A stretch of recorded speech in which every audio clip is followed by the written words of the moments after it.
Hi, welcome to yet another episode of Love Treasures with Kavita Kapoor. And आज हम बात करेंगे healing in relationships.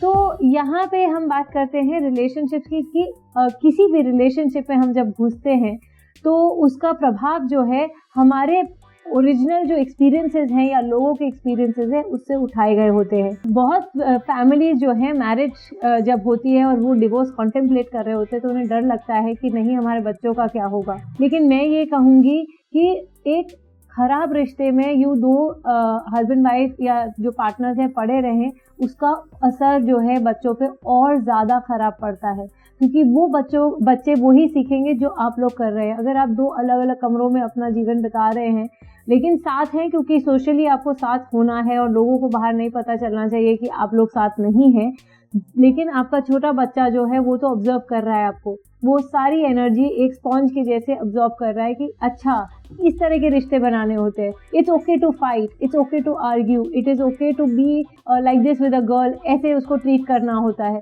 ये सब हम बहुत बचपन में जान लेते हैं और सीख लेते हैं। और बच्चे जो होते हैं वो बहुत ज़्यादा सेंसिटिव होते हैं क्योंकि they are very big beings in small bodies.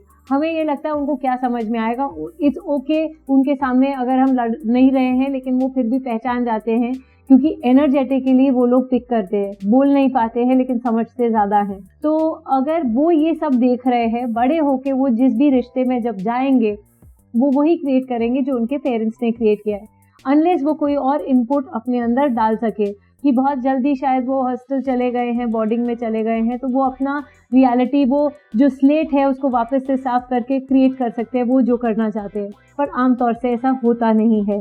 तो हम क्या कर सकते हैं इन रिश्तों को थोड़ा बेहतर करने के लिए या इनमें स्ट्रेस लेवल्स को कम करने के लिए?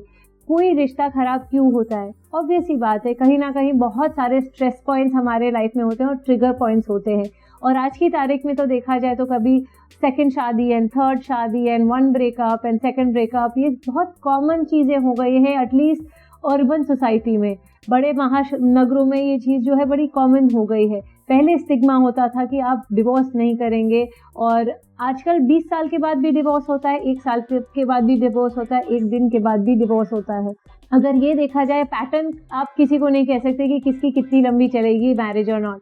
जब तक आप अपना बैगेज ऑफलोड नहीं करेंगे आप सामने वाले को पूरी तरह से अपना नहीं सकते हैं, आप कंफर्टेबल नहीं हो सकते हैं, क्योंकि हम प्री डिटर्मिन्ड जजमेंट के साथ जब आगे जाते हैं और कंक्लूजन्स के साथ, और हमारा दिमाग कॉन्स्टेंटली स्टोरी स्पिन कर रहा होता है, कॉन्स्टेंट थॉट प्रोसेस में हम जी रहे होते हैं कि नहीं ये सही नहीं है, ऐसा चाहिए, ऐसा नहीं चाहिए, या हम अपने प्रीवियस पार्टनर के साथ नए पार्टनर को कंपेयर कर रहे होते हैं, नहीं यार वो अच्छा था, इसमें ये ठीक नहीं है और ऐसा नहीं होना चाहिए।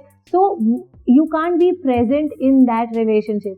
जब आप प्रेजेंट ही नहीं हैं उस इंसान के लिए जो एक शायद अलग फ्लेवर लेके आ रहा है आपके पास, आप वो रिश्ते को अच्छा नहीं बना सकते हैं।